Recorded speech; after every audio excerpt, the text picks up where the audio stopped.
bienvenue dans cette nouvelle émission Quoi de neuf. Aujourd'hui, je reçois le secrétaire général du Parti progressiste martiniquais. Il s'agit de monsieur Johnny Ajar. Bonjour monsieur le secrétaire général. Bonjour à toute la Martinique. Alors, dernièrement, monsieur Ajar, c'était la rentrée politique du PPM. Est-ce que vous pouvez nous dire quelles sont les grandes lignes que vous avez développées lors de congrès? C'est pas le congrès, c'est la rentrée politique du PPM. Oui, bien sûr, la rentrée politique est un moment important et fort pour le Parti progressiste martiniquais. C'est l'heure du bilan, c'est l'heure aussi de la convivialité, du partage, de l'échange, et c'est aussi l'heure de la projection pour l'avenir, puisqu'on est en 2021, après les élections de la collectivité territoriale de Martinique. C'est un moment très important parce que les militants se retrouvent dans un contexte particulier. Donc nous avons, parce qu'il y avait cette inquiétude, le Covid existe toujours, il se propage toujours. Et donc nous avons tout fait pour sécuriser cette rentrée politique, en tout cas sur le plan sanitaire. Donc nous avons fait la manifestation dans un espace ouvert, dans les jardins du parc Aimé Césaire, à l'extérieur, avec l'espace suffisant pour maintenir les distanciations. Nous avons mis tout un protocole en place, avec prise de température à l'entrée, inscription, et également le gel, les gestes barrières rappelés, et puis le masque. Maintenant, une fois que nous avons sécurisé sanitairement, il était important, effectivement, et je pense que les militants, les sympathisants étaient très contents parce que c'était la première fois que nous nous rencontrions aussi nombreux après les élections. Oui. Et c'est vrai que cette bataille pour aider, sauver la Martinique, parce que pour moi il s'agit de ça, à travers pas seulement le Parti progressiste martiniquais, mais une alliance, un rassemblement de forces progressistes, a permis à ce que la majorité des Martiniquaises et des Martiniquais nous fassent confiance. Et donc il fallait saluer en toute humilité, puisque c'est une victoire électorale pour la Martinique, pour sortir de ce marasme, pour sortir de cette démolition permanente des 5 dernières années, du non-investissement, de la démobilisation, de la division des Martiniquais entre eux, et aussi de la perte d'espérance pour un avenir meilleur, puisque la fuite des cerveaux s'accroît, et la fuite des jeunes aussi, puisqu'il n'y a pas de perspective en Martinique. Alors, aujourd'hui, vous avez été élu donc, secrétaire général du PPM au lendemain de la défaite de 2015. Donc vous avez été élu en 2016. Vous aviez une mission ou des missions à accomplir. Est-ce que vous pouvez nous en parler très rapidement et puis nous dire celles que vous avez réussies ou pas encore réussies? Oui, bien sûr. Alors c'est vrai qu'en 2016, au départ, je n'étais pas candidat au secrétaire général. Et il y avait déjà 2 candidats qui étaient à l'époque des camarades qui avaient décidé très tôt de positionner leur liste. Et puis au fil du temps qui s'est passé, les militants sont venus me voir, les sympathisants sont venus me voir en me disant non, il faut une 3e voie à l'intérieur du Parti progressiste martiniquais qui puisse véritablement apporter cette énergie nouvelle dont le parti avait besoin pour se reconstruire, parce qu'on sortait d'une défaite électorale très difficile qui avait démobilisé complètement et qui nous avait mis face à nous-mêmes. Et c'est vrai qu'en 3 semaines, écoutez, j'ai pris une décision, j'ai dit OK, on a voulu que je mène la liste, donc j'ai mené la liste, les militants nous ont fait confiance. C'était une équipe renouvelée à 90%, quand je dis renouvelée à 90%, c'est-à-dire qu'il y avait beaucoup de jeunes, il y avait déjà la parité avant l'heure, j'avais même une femme en plus qu'un homme sur la liste, c'était une liste de 30 personnes, donc j'avais 16 femmes et 14 hommes.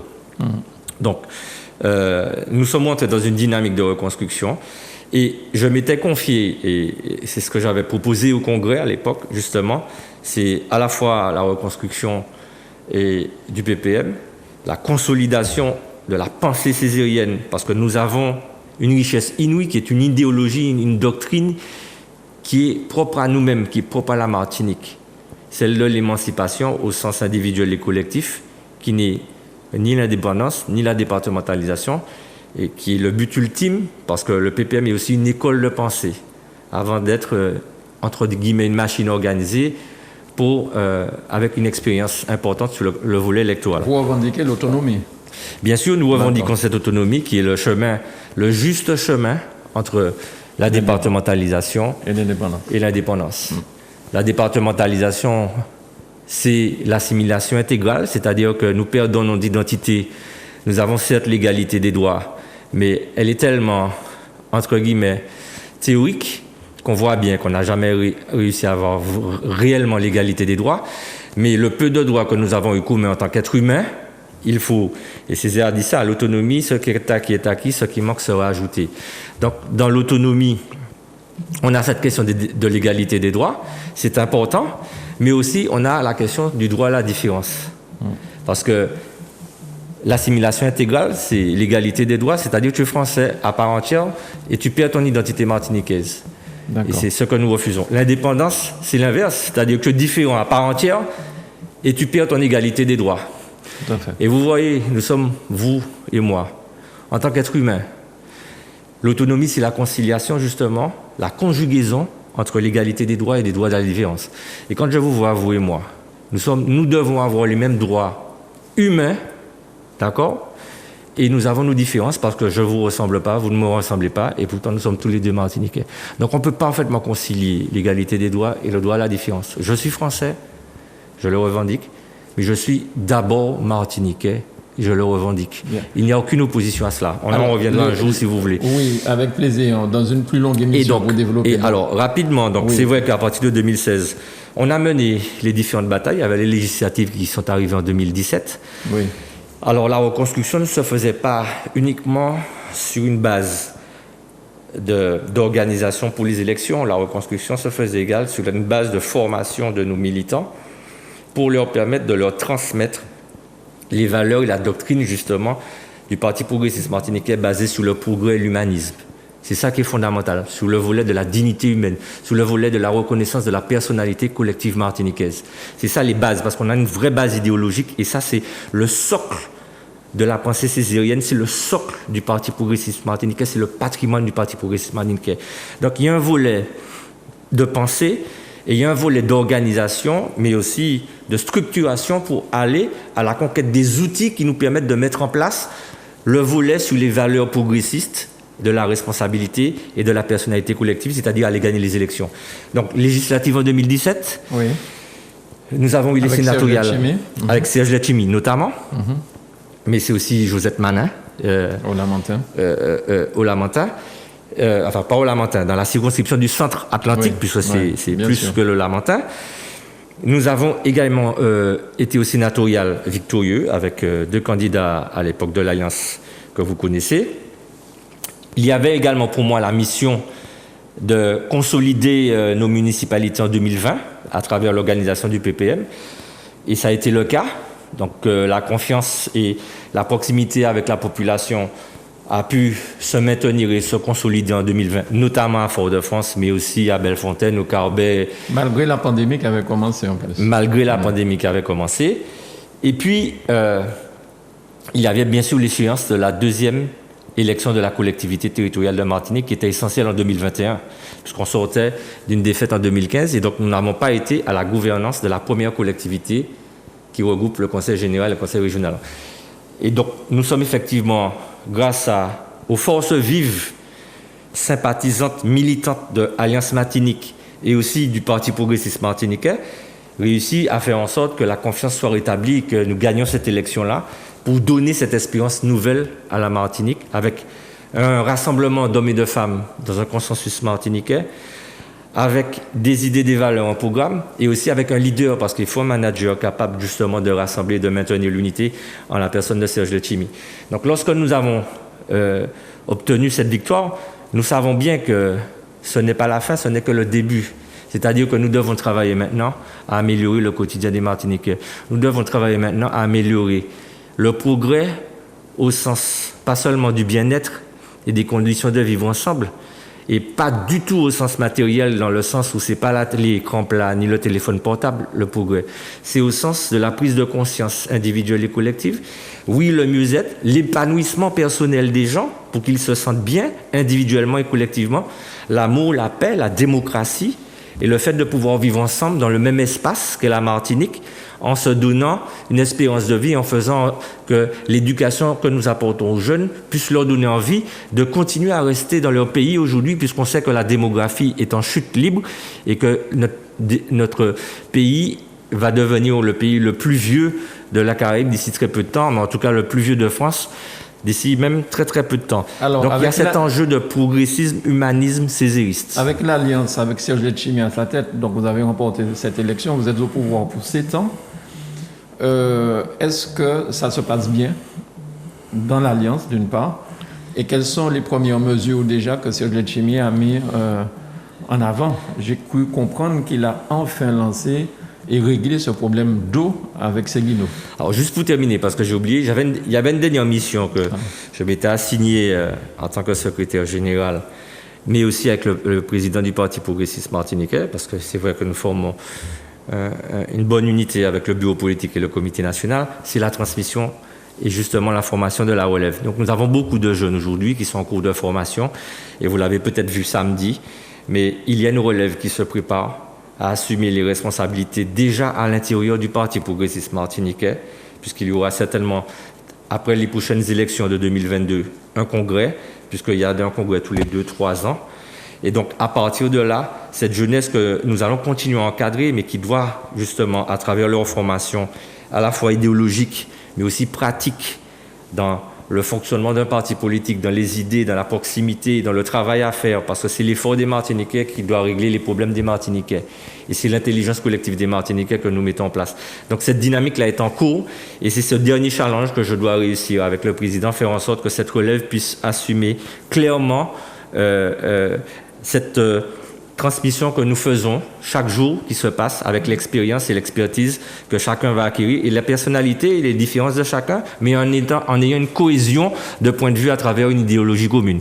Pour revenir à la CTM, alors je ne suis pas membre de la CTM, mais en tant que secrétaire général du Parti progressiste martiniquais, nous apportons notre soutien.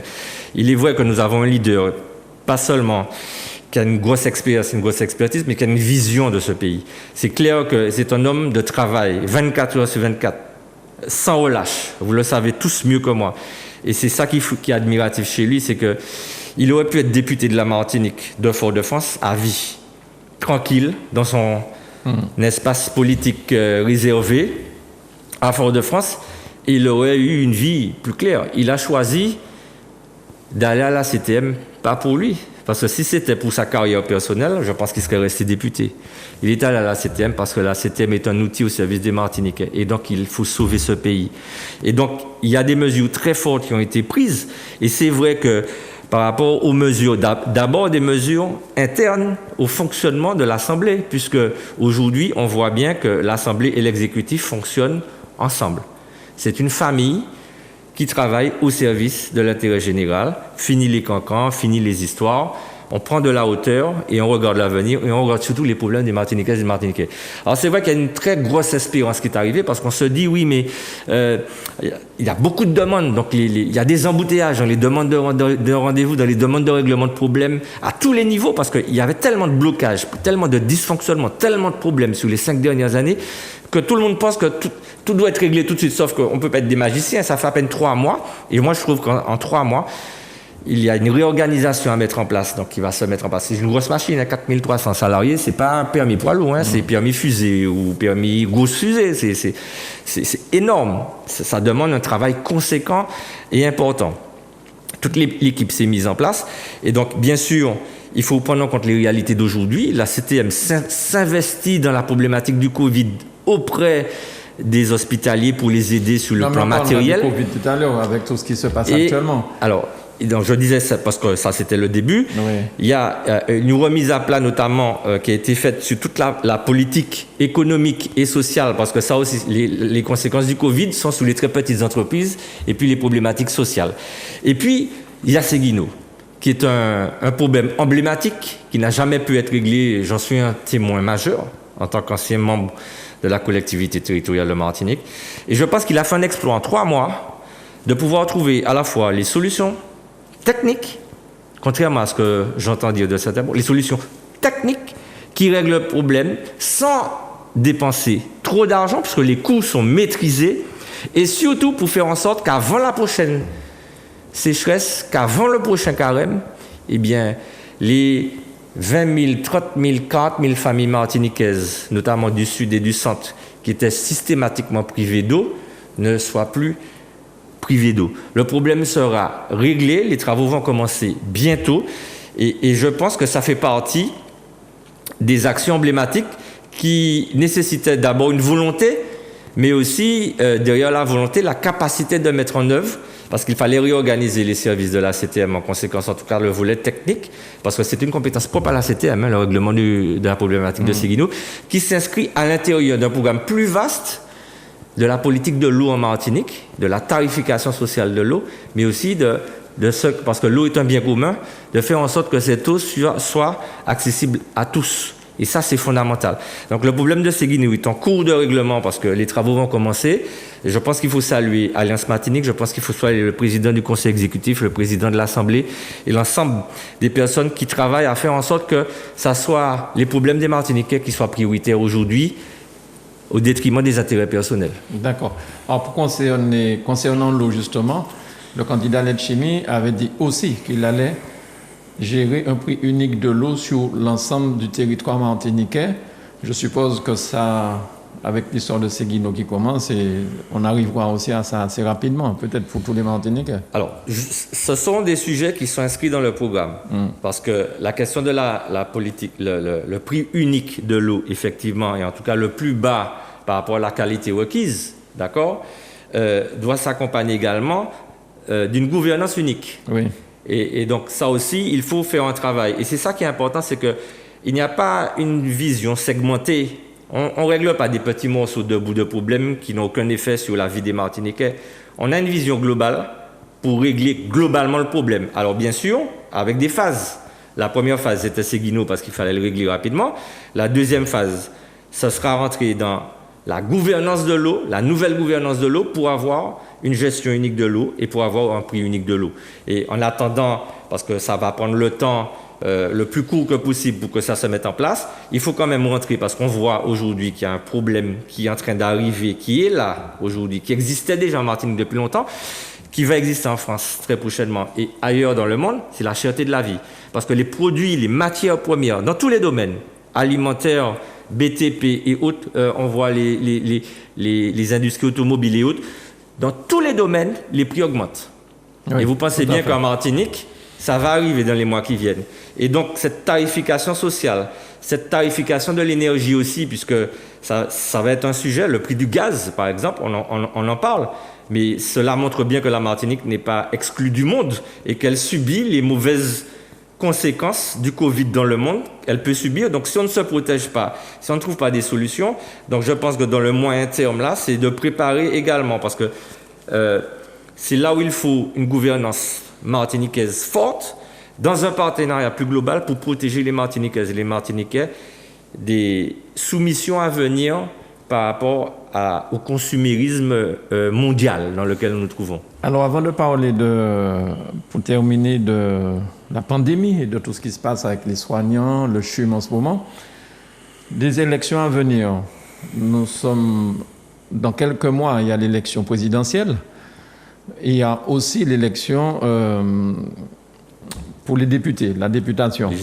Les législatives, voilà. Et les sénatoriales. Et les sénatoriales. Est-ce que vous pouvez déjà nous donner quelques informations sur ça? Parce que Serge Letchimy n'étant plus député, est-ce que vous avez déjà, sur Fort-de-France, et puis il y a 4 députés à la Martinique, est-ce que vous avez déjà des hommes et des femmes prêts à aller au combat pour ces postes? Alors, comme je vous dis, pardon, excusez-moi, M. Gagné. Pas de souci. Nous avons une vision globale. Ce pays a besoin d'hommes et de femmes, de Martiniquaises, de Martiniquais qui aiment leur pays, qui travaillent ensemble pour ce pays.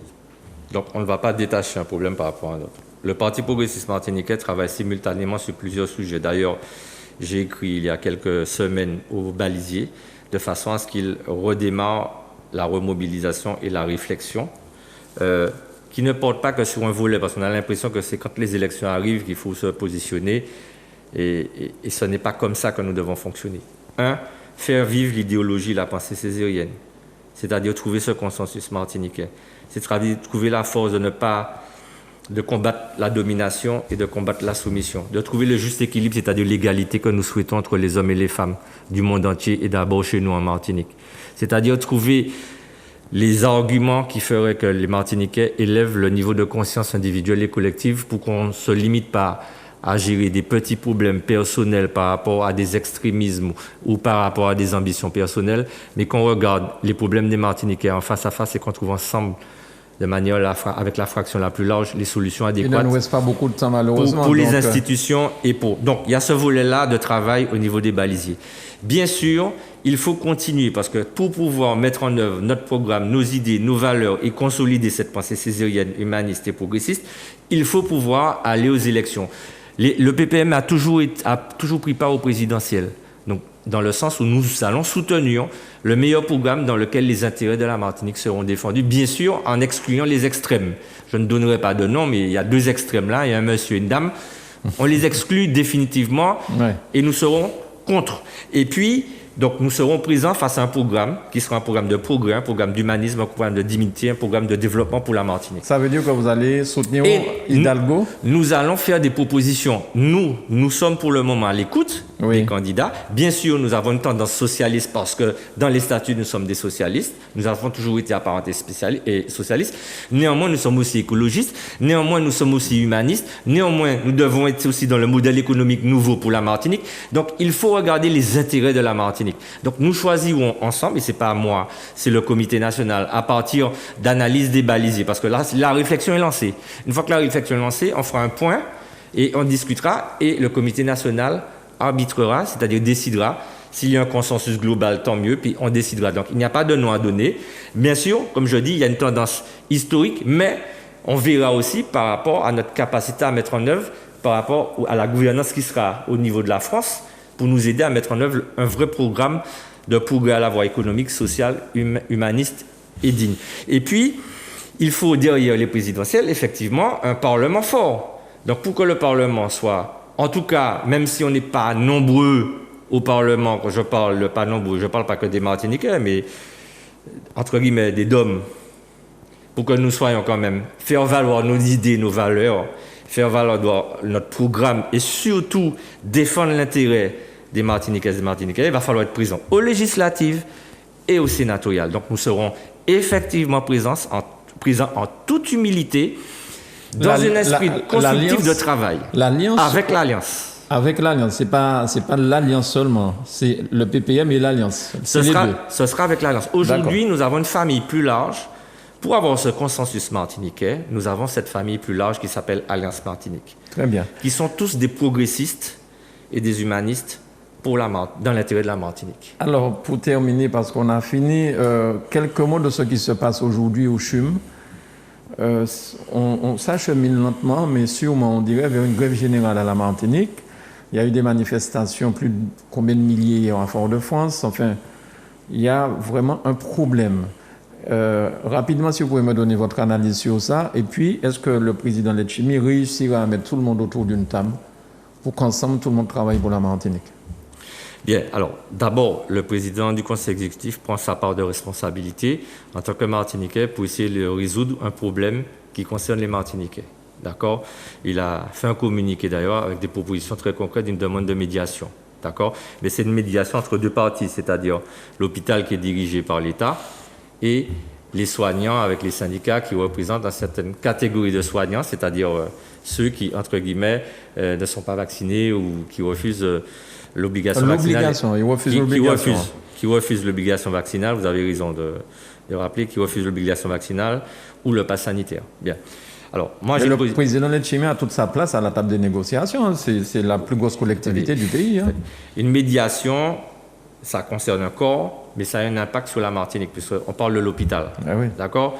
Je ne vais pas m'immiscer. Je sais qu'il est actif dans le sens pour aider à régler ce problème. Aujourd'hui, il y a une division des Martiniquais sur ce sujet. D'accord? Avec même une violence qui est grave. Parce qu'il y a des exactions, il y a des agressions qui ne sont pas acceptables. D'accord? Maintenant, moi, j'essaie d'avoir une vision un peu plus globale, parce que ce qui se joue là, ce n'est pas simplement le fonctionnement de l'hôpital à travers cette question de passe sanitaire ou d'obligation vaccinale. Ce qui est en train de se jouer là, est-ce que vous savez aujourd'hui qu'il y a des patients qui ne peuvent pas être soignés convenablement? Il y a des Martiniquais et des Martiniquais qui sont déjà malades et qui sont enfermés entre un litige entre deux catégories. Donc, c'est grave. Avec une pénurie déjà de médecins très importante. Je rappelle que pour être médecin, il faut 10 ans d'études. D'accord ? Moi, aujourd'hui, en tant que césariste, il faut aider les Martiniquaises et les Martiniquais les plus vulnérables. Donc, on doit aller dans cette dynamique d'essayer de voir. L'hôpital est un lieu où on soigne les gens, on sauve des vies. Donc, je pense qu'il faut sortir ce problème de l'hôpital, permettre aux soignants d'être soignés, permettre aux médecins de faire leur travail, parce qu'on ne doit pas stigmatiser une personne parce qu'elle est vaccinée, comme on ne doit pas stigmatiser un autre. Moi, je suis vacciné, je suis pour la vaccination, j'assume. Je sais aujourd'hui qu'il y a des menaces de mort qui circulent. Je sais que ceux qui vont peut-être entendre vont m'en faire. Je suis prêt à assumer avec détermination. Moi, là, pour un moment, le latin. Qui m'a aujourd'hui ou demain, que n'y a un jour qui est parti. Moi, n'y a un qui est parti, que oui. La vie qui est décidée, je crois en Dieu. Mais je veux aider le maximum de Martiniquais et de Martiniquais. Donc, j'assume. Et je refuse la terreur. Le monde est déjà assez terrorisé comme ça, avec les exactions, avec les attentats et autres, des gens qui meurent de faim, etc. Donc aujourd'hui, moi je pense qu'il faut qu'il y ait un apaisement déjà, clair. Parce que la priorité n'est pas les contre ou les pour, la priorité c'est de soigner les Martiniquaises et les Martiniquais. Ils ne doivent pas être les victimes innocentes de ce qui se passe au CHUM. J'en appelle donc à la paix. J'en appelle donc à la pacification. Et j'en appelle donc, comme le président Letchimy, à cette médiation pour régler le problème, qui ne va pas tout régler, parce que derrière, vous avez vu ce qui s'est passé là, ça va laisser des traces. Des médecins sont en train de quitter la Martinique, nous n'en avons pas déjà assez. D'accord ? Ça veut dire qu'il y aura de moins, l'offre de soins est complètement dégradée, elle sera encore plus dégradée. Mais là où je vais plus loin, c'est que la pandémie est encore là. Et je sais que l'heure de l'émission est terminée, mais je souhaite dire ce petit mot. J'en appelle également à la responsabilité. J'en appelle à la responsabilité individuelle et collective. Ne mélangez pas les problèmes qui se passent en Martinique. Parce qu'aujourd'hui, et là, ce n'est pas parce que c'est l'État, ce n'est pas parce que c'est X, ce n'est pas parce que c'est Y. Je regarde l'intérêt des Martiniquais. Le virus circule, d'accord ? Il tue, il a tué beaucoup de Martiniquais, et si on ne fait pas attention, il va tuer encore beaucoup de Martiniquaises et de Martiniquais. Pour sauver des vies, pour sauver nos amis, pour sauver nos frères, pour sauver nos collègues de travail, pour sauver le maximum de vies. Nous avons tous perdu quelqu'un que nous connaissons au mois d'août. S'il vous plaît, j'en appelle à la responsabilité. Parce que le dernier problème qui se pose là, c'est qu'effectivement, le corps des soignants est plus particulièrement exposé et expose les patients. Parce qu'ils vont directement vers des gens qui sont malades. Je suis président du CCAS. Je peux vous dire que les personnes âgées, nous devons les protéger. Donc, je sais qu'il y a des gens qui considèrent que l'obligation, il ne faut pas qu'ils soient vaccinés pour des raisons X ou Y. Il y a des vaccins classiques. AstraZeneca, Johnson, bientôt le vaccin cubain. Il y a la possibilité d'avoir des tests antigéniques réguliers pour le moment. Mais il faut pouvoir régler le problème parce que les conséquences sanitaires seront encore plus graves si la contagion du virus redémarre fortement. Mais pire, les conséquences économiques et sociales là vont être catastrophiques pour la Martinique. Il faudra que vous reveniez, M. Agent. Avec plaisir. Il y a une dernière chose, mais je vous en prie, une réponse courte. On va ouvrir, il y a des compagnies américaines qui recommenceront à venir en Martinique et les gens pourront venir en Martinique, semble-t-il, s'ils sont vaccinés. Mais est-ce qu'il ne faudrait pas aussi demander à ces gens un test PCR, sachant que même lorsqu'on est vacciné, on peut être impacté et on peut aussi transmettre le Covid. Est-ce qu'il ne faudrait pas demander, en plus des vaccins, le test PCR ? Alors, moi, je pense qu'il faut que les normes soient respectées, c'est-à-dire le vaccin, mais le pass sanitaire, c'est le pass sanitaire. Et pour ceux qui viennent de l'extérieur, qui viennent en Martinique, effectivement, on veut qu'on soit sûr qu'ils ne soient pas des véhicules de contagion. Et donc, il faut protéger au maximum les Martiniquaises et les Martiniquais. Mais il faut déjà, parce que vous me parlez de l'extérieur, ce serait bien qu'on protège déjà les Martiniquaises et les Martiniquais de la circulation interne du virus. Bien sûr, bien sûr. Déjà, fondamentalement, par nous-mêmes, pour nous-mêmes, avant de considérer que il ne peut rien se passer entre nous.